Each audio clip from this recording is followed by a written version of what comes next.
Hello बच्चों। तो कैसे हो आप सब।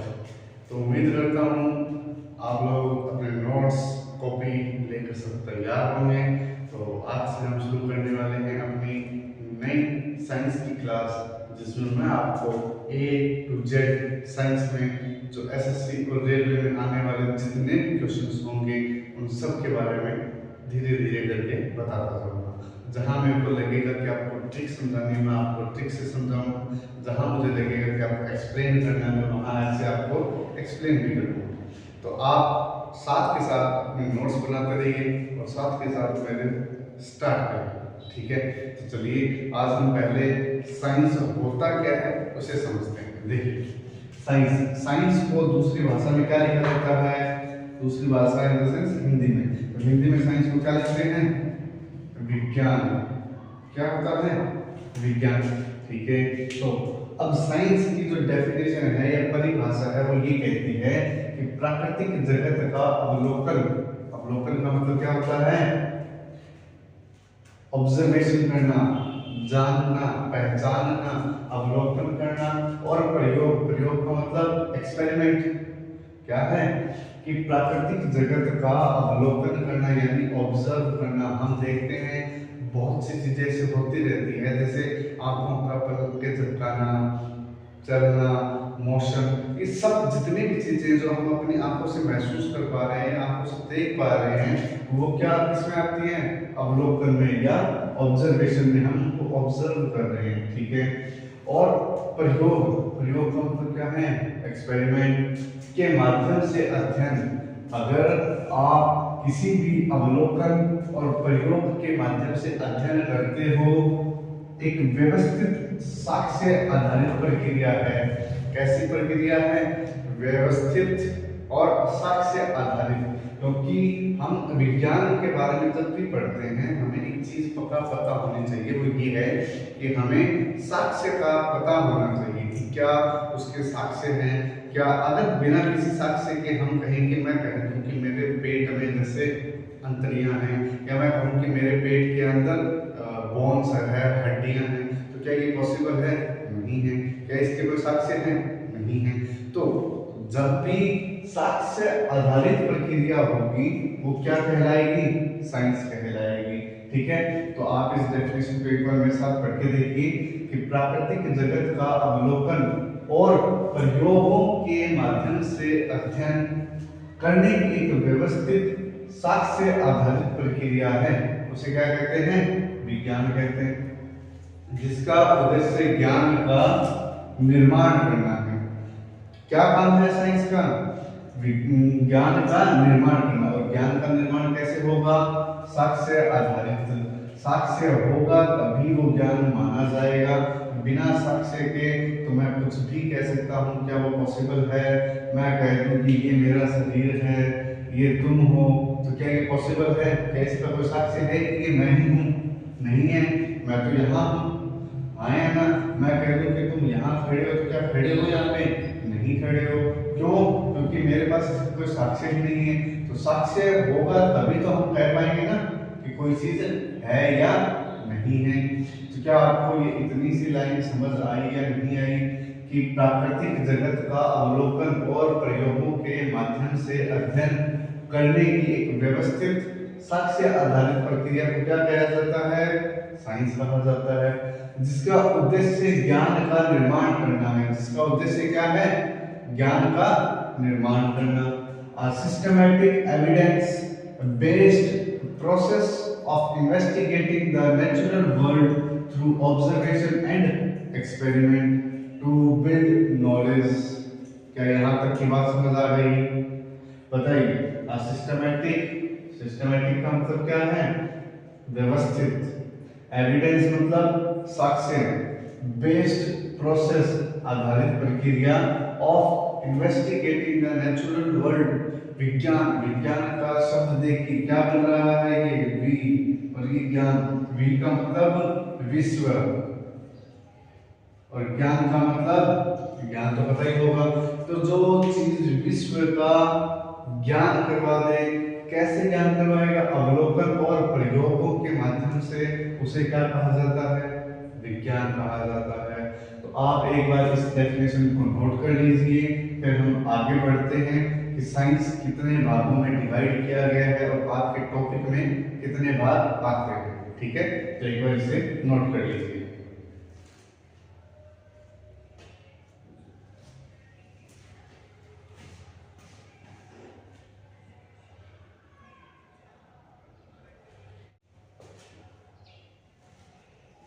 हाँ जी, तो मैं उम्मीद करता हूँ आप सबने वो नोट कर लिया होगा। चलिए अब आगे देखते हैं। अब हमें एक चीज समझनी है कि ये जो साइंस है या विज्ञान जो है ये कितने भागों में बांटा गया है। देखिए वैसे तो इसकी बहुत अलग अलग ब्रांच है जो हमें नहीं पढ़नी है, हमारे सिर्फ 10वीं तक का सिलेबस आता है। उस हिसाब से विज्ञान को 3 भागों में बांटा गया है। कितने भागों में? 3 भागों में। एक है रसायन विज्ञान, एक क्या है? रसायन विज्ञान, जिसे हम इंग्लिश में कहते हैं केमिस्ट्री। एक है भौतिक विज्ञान, एक क्या है? भौतिक विज्ञान, जिसे कहते हैं फिजिक्स। और जो तीसरा है उसे कहते हैं जीव विज्ञान, जीव विज्ञान, जिसे इंग्लिश में कहते हैं बायोलॉजी। तो क्या आपको इतनी बात समझ आई कि साइंस को कितने भागों में बांटा गया है? 3 भागों में। कौन से? रसायन विज्ञान, जिसे इंग्लिश में कहते हैं केमिस्ट्री, भौतिक विज्ञान, जिसे इंग्लिश में कहते हैं फिजिक्स, जीव विज्ञान, जिसे इंग्लिश में क्या कहते हैं? बायोलॉजी। यहाँ मैं आपको थोड़ा सा समझा देता हूँ एक बात कि यहाँ ये जो बायो वर्ड लिखा हुआ है, क्या है ये? बायो। इस बायो का मतलब होता है लिविंग। क्या होता है? लिविंग, या हिंदी में बोले तो जीव या जीवित। क्या होता है? जीवित। तो ऐसे लॉजी का मतलब होता है स्टडी या अध्ययन। तो जब जीवित लोगों का अध्ययन किया जाता है, जीवित लोग या जीवित जो भी चीज जो जिंदा है उसका जब अध्ययन किया जाएगा उसे क्या कहा जाता है? जीव विज्ञान या बायोलॉजी। तो इन सब की डेफिनेशन लिख लीजिए आप एक बार। देखिए इसमें क्या लिखोगे? The branch of science that deals with chemical, कि विज्ञान की वो शाखा जो रसायन से संबंधित होती है उसे क्या कहा जाता है? केमिस्ट्री कहा जाता है। विज्ञान की वह शाखा, विज्ञान की वह शाखा जो रसायन की जानकारी दे उसे केमिस्ट्री या रसायन विज्ञान कहते हैं।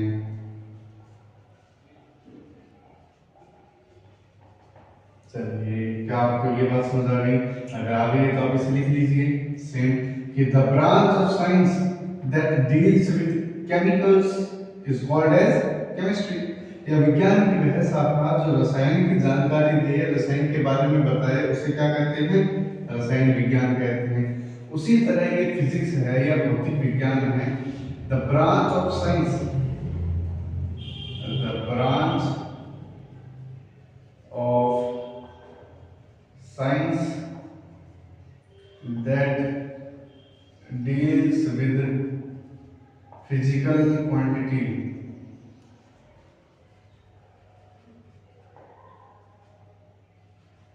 फिजिकल क्वांटिटी, यानी विज्ञान की वह शाखा, विज्ञान की वह शाखा जो भौतिक राशियों की जानकारी दे उसे भौतिक विज्ञान कहते हैं।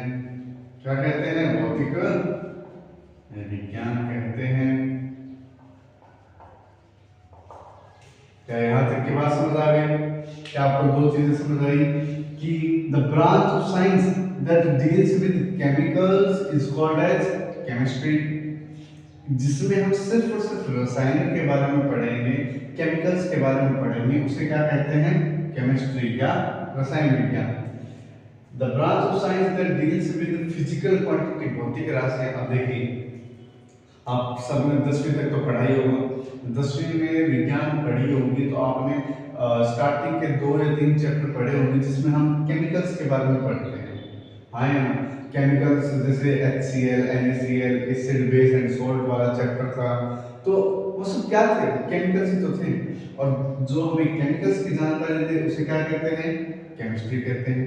ठीक है। अब फिजिक्स का मतलब ऐसी राशियां जिसके पास फिजिकल क्वांटिटी हो। फिजिकल क्वांटिटी का मतलब उसमें 2 यूनिट होती हैं। एक होती है, चलिए हम जब आगे पढ़ेंगे तब बता दूंगा, अभी आप फिजिक्स या भौतिक विज्ञान के बारे में इतना जान लीजिए कि वो ब्रांच, साइंस की वो ब्रांच जो सिर्फ फिजिकल क्वांटिटी के बारे में डिटेल देता है उसे क्या कहते हैं? फिजिक्स कहते हैं। उसी तरह बायोलॉजी, बायोलॉजी क्या होगा? बायोलॉजी के लिए हम यहां लिख देते हैं द ब्रांच ऑफ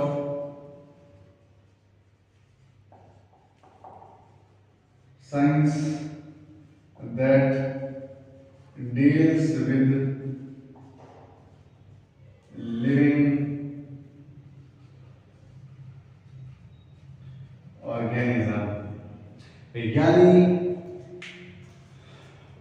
विज्ञान की वह शाखा जो जीवित ऑर्गेनिज्म के बारे में जानकारी दे उसे क्या कहते हैं? बायोलॉजी कहते हैं। ये आपने लिख लिया होगा कि बायोलॉजी का मतलब क्या होता है? लिविंग। स्टडी का मतलब अध्ययन। तो मैं वहां लिख देता हूं, आप लिखिए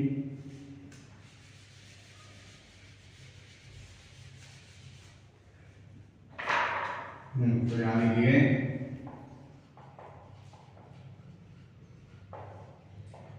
विज्ञान की वह शाखा जो जीव के बारे में जानकारी दे उसे बायोलॉजी या जीव विज्ञान कहते हैं। तो क्या आप लोगों को इतनी बात समझ आ गई है कि साइंस को 3 भागों में हमें पढ़ना है? पहला रहेगा केमिस्ट्री, जिसे कहते हैं रसायन विज्ञान। रसायन विज्ञान क्या है? ऐसी ब्रांच साइंस की जो किससे डील करती हो? केमिकल से।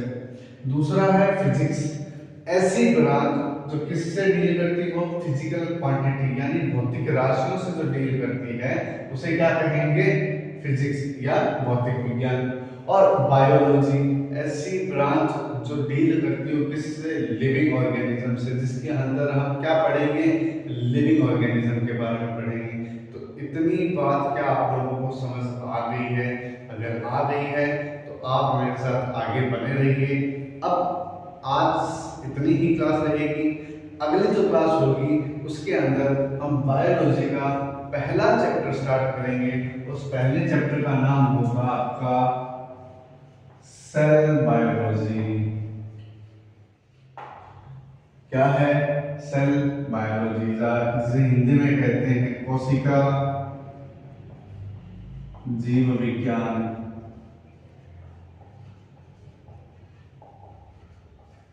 क्या है कोशिका जीव विज्ञान?